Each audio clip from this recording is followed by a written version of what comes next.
Hey folks, I'm in New York City again, this time for a little business trip to meet some of our current investors and also potential clients. And I thought I'd make a 1-year recap video since it's been 1 year since I started thinking about this startup idea and 6 months since I actually started it. And I want to give you some tips and tricks on how you could maybe start a company in the future if you're interested in it. So I'm heading north from the Wall Street station.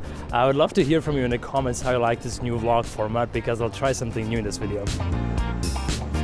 There are really two types of startup founders. Both types have produced successful startups, but I strongly believe that you will be much more likely to succeed with one of them. The first type of startup founder is, as I call it, the waiting for the right idea kind of startup founder. If this is you, you probably like startups, but you don't want to be a startup founder at all costs. You will probably work in some other profession, maybe software engineer or consultant or something else. And whenever you encounter some problem or pain point, you will likely ask yourself if there's a way that I can solve this problem and turn it into a startup. Spoiler alert, good problems that can be turned into startups rarely come around. And even if you think you found a great startup idea, it's probably a bad idea and you just haven't realized yet. And even if it is a great idea, well, you have zero experience running startups, so you will most likely mess it up. I'm about to arrive at my destination, so I'll tell you about the second type of startup founders in a bit. Okay, I'm already super late running there. By the way, I'm wearing the funny glasses for filming purposes. Don't make fun of me. They do a good job in the subway. My first meeting is at Ralph's Cafe with a partner from a VC that arguably got its money by owning the rights to most of Taylor Swift's songs. You've probably heard that she's been re-recording most of her songs over the last few years, because her first 6 albums are actually owned by a certain gentleman whose name I'm not gonna mention here. Because the weather is so nice, I'm gonna go for a walk in Central Park while I continue my story about the two types of startup founders. The second type of startup founder is, as I call it, the I'll go and find an idea kind of startup founder. If this is you, you are an entrepreneur at heart. You don't want to work for anyone but yourself. You're actively going to look for problems that you can solve and turn into startups. And given that you're not going to wait for the perfect startup idea to come around the corner, you will be tempted to jump on the first idea that seems reasonably good. And yes, this means you're even more likely to start working on a startup idea that will turn out to be a bad idea. However, I would argue this doesn't really matter. Often the best ideas are found after pivoting a few times. Before starting Marveri, I was working on a startup called CaseMind, which was supposed to bring large language models into litigation. After a few months, we realized that this wasn't a great idea, so we switched to building a platform for specific use cases in the mergers and acquisition space. I wouldn't have come up with this in the first place, but since we had the courage to just get started, we had the opportunity to pivot and just close the pre-seed round in the millions of dollars. And if I hadn't already started and led my first startup Assisto a few years ago, I wouldn't have any experience running a startup, so I would most likely mess up despite having a seemingly good idea, a great team, and a lot of funding. I probably learned more about running a business while bootstrapping Assisto than I could have learned in any fancy MBA program. There are two main takeaways here. Number one, most startup ideas aren't as good as you think they are. But that's okay. You learn by doing. You just need to be very flexible and open to changing your idea and direction based on your learning. Number two is the most successful startup founders are repeat founders. Even if your first several startup attempts failed, think about it as a great learning opportunity that will set you up to succeeding with your next startup idea. Hello, little fella. What do you want from me? I don't have anything for you. So I'm done with the meeting with this potential investor at Ralph's Coffee, so I went to Central Park to work from here because even though we're in the middle of December, it's actually quite warm, well, relatively warm.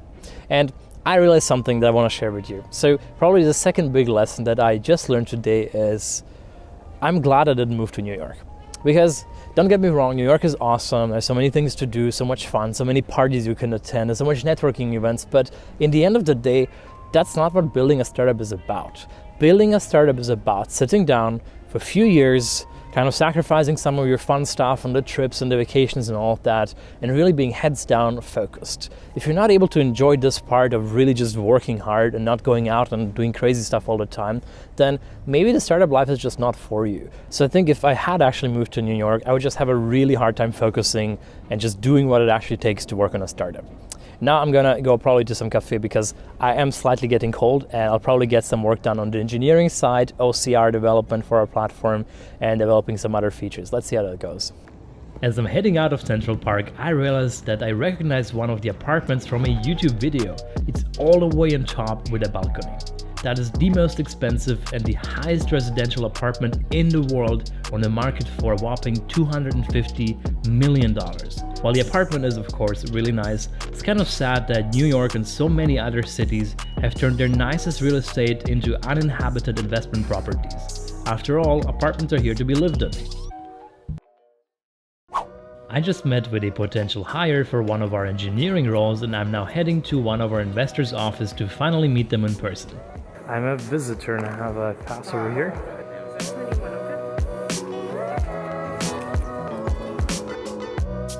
While working from there, I started looking at applicants for some of our open engineering positions. If you're interested in joining Marveri, you should follow us on LinkedIn and Twitter. Links are in the description. Afterwards, Connor and I met with another candidate that we're considering to hire. And while I'm heading back to the apartment on Wall Street, I'm gonna share a third lesson I learned over the past year. You don't absolutely have to be crazy passionate about a specific problem you're trying to solve to be successful. Some investors specifically look for the most boring industries because they tend to have the most opportunities. So many people are passionate about music, fashion, or curing some specific type of cancer because their grandmother died of it. But that also means that many people will try to start startups in these domains despite their odds of success being relatively low. At the same time, I can promise you that nobody gives a flying fuck about B2B SaaS.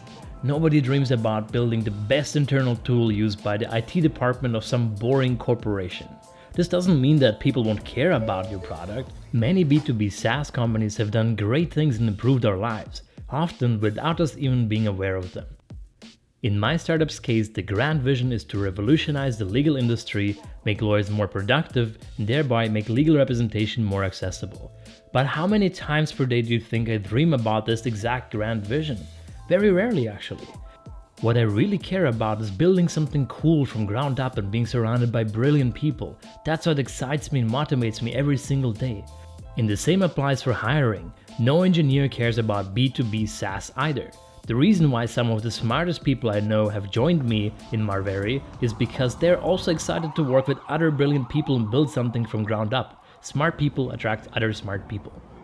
And the fourth lesson I learned already many years ago is always find some time to work out.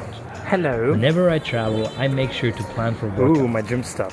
You're not even aware that you're already in the vlog. Oh. If you start skipping workouts every time you're not in your usual day-to-day routine, you will get more and more comfortable skipping the gym and being lazy. Look who I found. Hello. Why are we going to the gym? Because Samuel To get massive gains. Samuel takes no off days when he's traveling. What are off days? Off days are rest days. Rest days are for weak people. Strong people don't rest. That is lesson number 5 today. I'm the one navigating, which shouldn't be the case. Girls shouldn't have to use Google Maps. My brain should go la la la la la. That's what I want. What is going on in the financial district? There's so many piles of trash everywhere. New York City at its finest. This is insane. Center.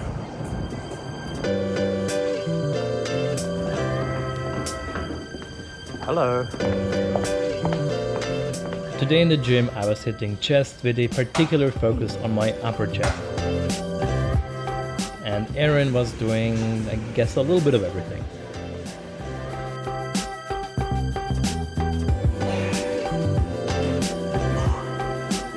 Look at this. 25. Yeah. Look at the huge biceps.